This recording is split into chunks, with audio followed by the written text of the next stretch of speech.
bon, je pense qu'on a été complet sur cette partie, sur l'efficacité parisienne. Passons à la troisième partie sur Mbappé, qui était remplaçant hier, hein, donc c'était un choix sportif de Luis Enrique, et qui a marqué sur penalty, et on l'a titré, enfin Mbappé buteur et imperturbable, rentré à la 62e minute. Alors vous le savez, hein, alors c'est au moment où on a conclu le podcast jeudi, on a su 5 minutes après qu'il avait annoncé à son président Nasser Al-Khelaifi qu'il quitterait le Paris Saint-Germain à l'issue de son contrat en juin. Et donc, voilà, ça a été confirmé, enfin, pas officiellement depuis, mais en tout cas des informations que les médias ont, qu'il a annoncé d'ailleurs au groupe, hein, également à l'entraînement, à tous ses coéquipiers, au staff, à l'entraîneur. Luis Enrique n'a pas voulu faire de commentaires dessus, hein, avant le match contre Nantes, en disant qu'il s'exprimerait dessus quand les différentes parties, que ce soit le club ou Kylian Mbappé, l'auront fait de façon officielle. Nico, sur Mbappé, ça a un peu tout mélangé ma question, mais sur le fait qu'il voilà, rentre, marque, il y avait du sourire, on l'a vu sur avant qu'il rentre avec Hakimi, il est rentré en même temps que son pote Achraf Hakimi, pas l'air perturbé plus que ça. Et est-ce que tu penses que, ma question sera plutôt, est-ce que tu penses que le fait que maintenant il a annoncé, ça va fédérer un peu tout le groupe autour de lui et que du coup va vouloir en profiter à fond et marquer l'histoire, entre guillemets, peut-être aller chercher une Ligue des Champions ou quelque chose, au contraire ça va perturber le groupe? J'en sais rien. Je n'en sais absolument rien. Je pense en tout cas que s'ils avaient besoin qu'on annonce le départ de Mbappé pour se fédérer, c'est d'aller gagner la Ligue des Champions, c'est un petit peu emmerdant. J'espère qu'ils avaient déjà envie de la gagner avant. J'en sais rien. Je pense que tu sais, aujourd'hui, le foot, c'est quand même un sport qui est devenu, c'est le sport collectif le plus individuel possible à l'arrivée. Je pense qu'ils en ont rien à foutre. Voilà. Je pense au fond de moi que la plupart n'en ont rien à foutre, à part son petit toutou Hakimi qui lui doit être en panique totale de se demander ce qu'il va faire l'an prochain. Les autres, je pense qu'ils en ont rien à faire. Ça va pas changer la saison du PSG. Il y a des objectifs, il y a des projets personnels. Je vois pas trop ce que ça peut changer au sein du groupe de se dire que Mbappé sera pas là l'an prochain. Ça va peut-être même, au contraire, en libérer encore plus certains qui ont déjà montré que quand ils n'étaient pas là sur le terrain, ils étaient plus à l'aise. Peut-être que ça va encore justement les inciter à être moins terrorisés par sa présence. Et puis encore une fois, pour l'élan collectif, tout ça, je pense que ça va rien changer. Si on est en mode le Mbappé Circus World Tour pendant 6 mois, juste parce qu'il faut lui rendre hommage dans tous les stades et l'aider à partir de la tête haute, on va encore franchir un pas dans le ridicule absolu. Donc, j'ose espérer qu'on va pas rentrer là-dedans. Donc, écoute, qui fassent leur saison, qui continuent à aller dans le sens, qui travaillent bien avec leur coach, puis on verra au mois de mai comment on fait le départ, s'il y a besoin de le fêter. Mais non, j'espère et je ne pense pas en tout cas que ça va impacter le groupe à court terme. Ton avis, Yacine? Moi, je pense que cette saison, elle peut vraiment mal finir dans les attitudes parce que je sais, hier, quand Mbappé rentre, je sais pas si vous faites attention, mais il y a une partie des joueurs qui jouent avec Mbappé, notamment Hakimi et Dembélé. Alors Dembélé, je vais tout de suite préciser, à un degré moindre, c'est-à-dire que Dembélé, en fait, il est recherché par Hakimi et Mbappé. Lui, il n'est pas non plus dans la recherche obstinée d'Mbappé. Et de l'autre côté, il y a trois situations où Gonzalo Ramos décroche, il prend le ballon, il reçoit le ballon, il se retourne, il y a Mbappé, il y a Vitinha, et les 3 fois, il donne à Vitinha. Et je vous jure que c'est pas anodin. Parce que tu peux pas passer de la recherche permanente d'Mbappé à ça en une semaine. Genre, ils ont une révélation. Bah non, ils n'ont pas eu de révélation. C'est juste que c'est terminé. Donc maintenant, en fait, on s'en fout. La deuxième chose, tu disais, il y a des sourires, il a marqué. Non, mais son entrée en jeu, si elle n'est pas scandaleuse. Non, mais si elle n'est pas scandaleuse, son entrée en jeu. Je suis obligé de dire qu'il a marqué. C'est lui qui. Non, mais il a marqué. Ouais, il a marqué. Ah non, mais il a marqué. Ah ouais, il a marqué. Mais il a aussi fait des talonnades pour amuser le public qui servent à rien. Des gestes qui servent à rien.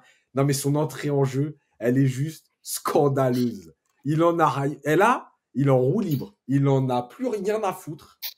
Et là, je vous le dis franchement, à part peut-être la Ligue des Champions, parce que voilà, mais il va faire des semelles, mais c'est un scandale. Franchement, c'est un scandale. Ce qui va se passer, je vous le dis, personne n'est prêt, mais là, je vous le dis, ce qu'il faisait avant, à l'époque de Neymar, où il faisait ses conneries pour dire « Regardez, moi aussi, je sais faire ça », là, ça peut prendre des proportions exceptionnelles. Il en a plus rien à foutre. Vas-y, franchement, moi, faut que ça finisse cette histoire. Faut que la saison elle termine parce qu'en fait, c'est juste insupportable, quoi. Moi, ces histoires de je me regarde jouer, ouais, j'ai annoncé à mes coéquipiers, mais j'annonce pas. Franchement, ça fait 3 ans que ça devient insupportable, mais là, je pense que la fin de saison, elle va être horrible. Dans la com, là, parce que le club, il a annoncé à ses potes. S'il a annoncé à ses potes, hier vient, dit ouais, voilà. Oui, effectivement, j'ai annoncé à tout le monde que je quitte le PSG. Voilà. Parce que, on peut parler du CUP, hein. Tant qu'il n'a pas communiqué officiellement, on continue de l'encourager. Arrêtez, vous allez l'encourager jusqu'au bout. Vous avez insulté des mecs qui respectaient plus le club que lui. Donc, bref. Donc, à un moment donné, franchement, ça va être festival. Et je pense même que entre Hakimi, Mbappé, Ramos, Vitinha. Ramos, il va pas trop jouer, donc ça va. Mais c'est ça, parce que tout à l'heure, quand tu disais, oh, il a pas fait la passe à Mbappé et tout, mais de toute façon, il joue jamais Ramos, donc il peut pas lui faire une passe sur le terrain. Il joue 2 minutes par match, donc c'est compliqué. Ouais, mais regarde avant, tu sais, regarde, juste un truc. Quand il était pas là en première mi-temps, on a vu des passes. Encore une fois, ça manque de vitesse, ça manque de justesse. Mais par contre, on a vu des mecs qui prenaient le ballon et qui s'orientaient dans une direction dont ils avaient envie. Pas dans la recherche d'Mbappé. Après, qu'il y ait des lacunes tactiques, techniques et tout, il n'y a pas de problème. Hein. Mais voilà. Là, en deuxième mi-temps, je te jure que s'il n'y a pas l'histoire Mbappé, encore une fois, hein, je n'ai pas d'infos du vestiaire, mais s'il n'a pas déclaré je pars et tout, je pense que Ramos lui donne le ballon. Il y a eu plein de situations au début de l'année où Ramos a joué où il a donné le ballon à Mbappé. Donc voilà, mais franchement, refaites-vous les 25 dernières minutes et regardez bien les talonnades, les semaines. C'est bon, c'est faut que ça finisse. Il faut que ça s'arrête. Tout ça. Moi, je vous invite à retrouver le podcast. Alors, je crois que c'était Bruges PSG. Yacine a fait la même intervention. J'ai l'impression d'avoir fait un bond en arrière. Tu avais exactement la même chose. C'est mot pour mot, j'ai l'impression. Je me demande, on débriefe quel match d'ailleurs, j'ai un doute là, si on n'a pas eu un c'est vrai, je me rappelle. Dans le temps. Incroyable. Donc, alors, Bruges, c'était la saison dernière en phase de poule. C'était à Bruges, ouais, quand il rentre, et pareil, il marque, mais Yacine, il nous fait pareil, il nous fait une crise. J'avais peur qu'il se tape la tête, Yacine, à un moment. Mais pour aller dans le prolongement de ce que tu dis, Yacine, je me demande même s'il n'a pas annoncé son départ, est-ce qu'il est sur le banc au coup d'envoi? Est-ce que Enrique le met dans la rotation? Évidemment que non. C'est pareil. Donc évidemment que ça va changer quelque chose dans la fin de saison. Après, j'ai dit en rigolant, et d'ailleurs je rigolais pas tant que ça, j'ai dit ça mercredi, ou jeudi, pardon, que si Mbappé avait effectivement annoncé son départ, que tout était acté, et que le PSG n'est plus en Ligue des Champions, il ne devait plus jouer. Je dis pas ça parce que j'ai envie de partir, mais je le dis de manière ultra cohérente. Tu vas préparer ta prochaine saison dès que la Ligue des Champions va se terminer, parce que le championnat il est plié. Bon, il reste la Coupe de France, allez, admettons. Je pense que tu peux gagner la Coupe de France avec un Mbappé remplaçant aussi, donc c'est même pas un débat. Mais si tu es cohérent en tant que Luis Enrique, en tant que PSG, en tant que tout ce que tu veux dans le club, à partir du moment où tu n'as plus la Ligue des Champions en ligne de mire et que la Ligue 1 est pliée, Mbappé doit plus être titulaire. C'est tout, c'est aussi simple que ça. Et pas pour le punir, mais parce que tu raisonnes encore une fois en tant qu'équipe, en tant que club. L'an prochain, on va peut-être débuter la saison, j'y crois pas trop, mais on verra, avec Ramos et Colomani en neuf. Si tu les fais pas jouer maintenant, tu les fais jouer quand? Pendant les matchs de préparation au mois de juillet? Évidemment qu'il ne doit plus jouer. Et sa rentrée hier, comme le dit Yacine, elle est, moi, au-delà de ce qu'il fait sur le terrain, au-delà de ses gestes superflus, parce qu'il les a toujours fait, parce que de toute façon, il se regarde jouer, on le sait, donc c'est pas nouveau. Mais moi, ce que j'ai trouvé extraordinaire, c'est l'ambiance globale. Le stade qui se met à l'ovationner. Enfin, limite, il y a eu les Nantais allaient lui faire une haie d'honneur, parce que c'était la dernière fois qu'il jouait là. Apparemment, Nico, c'était pas le public. Enfin, le public nantais ne saluait pas la rentrée d'Mbappé, mais saluait parce que Colomani sortait en même temps. Colomani, ancien joueur de Nantes. Ouais. Enfin bon, il est pas. Non, mais je te dis ce que. Oui, je vois ce que tu veux dire. Je suis d'accord. Ok. Après, toi, moi, j'ai lu ce matin dans l'équipe. T'as un article où tu as des supporters nantais qui sont venus juste pour voir Mbappé. Enfin, je te dis, on est parti dans le Mbappé Tour pendant 6 mois là. Tous les stades ils vont l'ovationner. Alors lui, déjà qu'en temps normal, il est insupportable dans le jeu. Ouais. Non, mais là, une ça tournée va être. Il va jouer avec le maillot des États-Unis, Harlem Globetrotter bientôt. Tu sais, il va mettre la balle sur sa tête au point de corner, puis il va traverser le terrain en faisant des joncs. Enfin, ça peut être un sketch, effectivement, cette fin de saison. Donc, c'est pour ça, moi, je te dis, dès que la Ligue des Champions est terminée, Mbappé, tu lui dis, bon, bah, écoute, merci. La saison, elle va se terminer sans toi. Maintenant, tu peux te reposer. On va pas te blesser avant le Real en plus parce qu'on n'aimerait pas briser ton rêve. Donc, voilà ta nouvelle place, un petit coussin pour les fesses, et puis, bah, bon spectacle, quoi. Mais honnêtement, c'est ce que je fais, et c'est même pas pour le sanctionner. C'est que, voilà, moi, je pense PSG, le PSG l'an prochain, il n'y a pas Mbappé. Bah, écoute, si la saison est terminée au mois d'avril, bah, Mbappé, il fait 2 mois sur le banc. Ce serait pour moi tout à fait cohérent. Surtout que, juste vite fait, déjà, bon, Paris est champion dans 3 journées. Donc déjà, il va rester à peu près une dizaine de matchs sans enjeu. Et la deuxième chose, je voulais rebondir sur ce qu'a dit Nico. Mais évidemment que moi aussi, je pense que si Mbappé ne l'a pas annoncé, il n'est pas remplaçant hier. Puisque depuis le début de l'année, Luis Enrique nous a dit, c'est lui qui décide. Il joue tous les matchs. D'ailleurs, il sort jamais.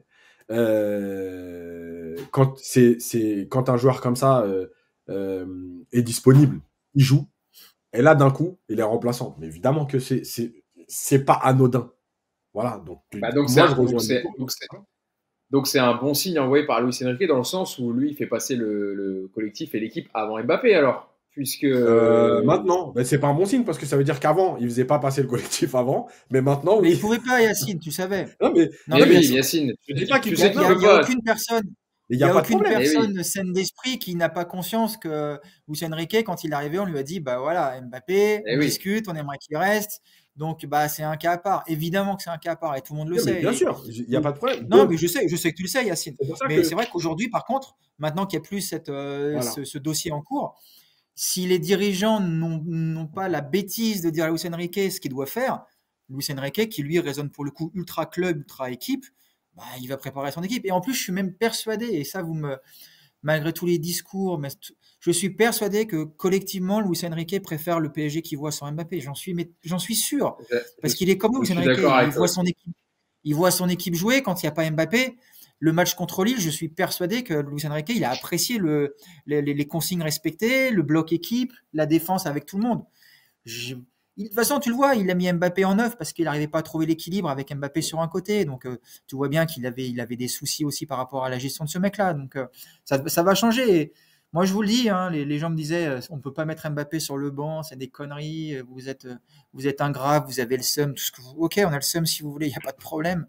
Mais moi, je vous annonce que Mbappé va faire de plus en plus de passages sur le banc parce que c'est la logique sportive de la période actuelle. Mais c'est vrai que c'était déjà annonciateur, Nico, tu fais bien de le rappeler, que voilà, Luis Enrique le mettant en neuf pour pouvoir avoir les efforts défensifs sur les côtés, avoir plus d'équilibre dans son équipe. C'est déjà quand même. Et puis d'ailleurs, Luis Enrique, je le disais tout à l'heure, même s'il n'a pas réagi vraiment au départ d'Mbappé, en tout cas à l'annonce qu'il a faite, il a quand même dit je m'exprimerai quand les différentes parties se seront exprimées elles aussi dans ce dossier. En gros, j'ai des choses à dire, mais je vous le dirai quand je serai libre de le dire, quoi. Tu sens que, je pense quand même qu'il a son avis sur la question. Communication officielle et claire du club, quoi. Ou de Mbappé. Mais bon, apparemment, alors, de ce qui s'est dit, la discussion entre Nasser et Mbappé s'est bien passée, et Nasser s'y attendait de toute façon, et donc il n'y a pas de surprise énorme. D'ailleurs, on aura évidemment l'occasion d'en parler, on va pas en parler aujourd'hui, hein, mais le mercato qui se prépare côté PSG, parce que là tu vas économiser un peu de sous-sous pour le mercato, ça part un peu dans tous les sens. J'entends Victor Osimhen, Bernardo Silva, Raphaël Leao, Joshua Kimmich, enfin bref, tu pourras faire un mercato sympa pour combler les manques à certains postes. Passons. Comme il part pas gratuit. Ah non, c'est vrai. Bah alors apparemment s'il rogne sur ses, bon je sais c'est du calcul d'épicier, mais s'il rogne sur ses primes de 50 millions, c'est-à-dire que Paris n'aura pas lui donner ça, ou c'est plus 100 millions, et sur sa prime de signature il voudrait récupérer Paris un montant de la prime de signature au Real Madrid. Bien sûr. Ça j'ai du mal à y croire. Oui. Bien sûr. D'ailleurs Mbappé on verra, apparemment j'ai vu un truc aussi, tous les ans un chèque de 120 millions je crois au PSG en tant que sponsor privé. Vas-y, c'est il va rétrocéder ses restos aussi. Je te le dis, moi. C'est les restos du cœur. Une donation déjà en plus tous les ans. Alors déjà juste comptablement parlant, Un joueur peut pas donner d'argent à un club. Vous Ouais, m'expliquez comment vous inscrivez ça sur la ligne, hein. Mm. Je vois bien effectivement. Mbappé arriver. Donc, tu sais, il va faire une remise de chèque, tu sais, comme quand tu gagnes au loto, hein, avec un chèque géant sur la plus du parc et tout. 50 millions à Nasser Al-Khelaifi, Un ça va être don, énorme. Avec le gros chèque comme ça, là, C'est imprimé ça. en gros et Non, gagnant mais du c'est loto. Là. évidemment que ça, c'est complètement fou. Par contre, juste pour, ouais, par rapport au prochain mercato, on a des gens qui nous expliquent que le PSG va être emmerdé, qu'il n'y a pas de sous. Alors, je vous rassure, hein, le PSG a de l'argent. Évidemment que quand il va ne plus dépenser le PIB du Nicaragua toutes les saisons, bah, tu as, de l'argent pour donner du salaire à d'autres.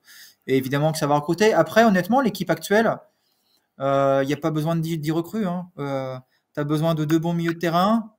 Si tu n'as pas confiance en Ramos et Colomani, tu as besoin d'un avant-centre. Et puis éventuellement un défenseur en fonction des états de chacun. Mais voilà, toi, il n'y a pas non plus besoin de 10 joueurs cette année, hein. Moi, tu fais Non, un puis surtout, recrutement ça à sert à 3 rien joueurs, parce ça me que suffit, hein. ça sert à rien parce que si tu recommences encore une fois à changer 70% de ton équipe, il y a un moment donné, il faut un peu de continuité quand même s'il y a des joueurs que moi, je n'apprécie pas forcément, mais si avec de la continuité, tu sais pas ce que ça va donner, mais il faut un peu de continuité aussi, il faut arrêter les changements d'effectifs tous les ans. On aura l'occasion d'en reparler vraiment, de faire un gros dossier dessus. Bon, pour terminer dans les infos, Mbappé a marqué son 21e but en Ligue 1. C'est évidemment le meilleur buteur du championnat. 10 longueurs d'avance sur le Lillois Jonathan David qui a mis un triplé hier face au Havre. Wissam Ben Yedder et Alexandre Lacazette sont également à 11 unités. D'ailleurs, Mbappé, c'est le meilleur buteur en Europe. 32 buts, toutes compétitions confondues. C'est celui qui marque le plus en Europe.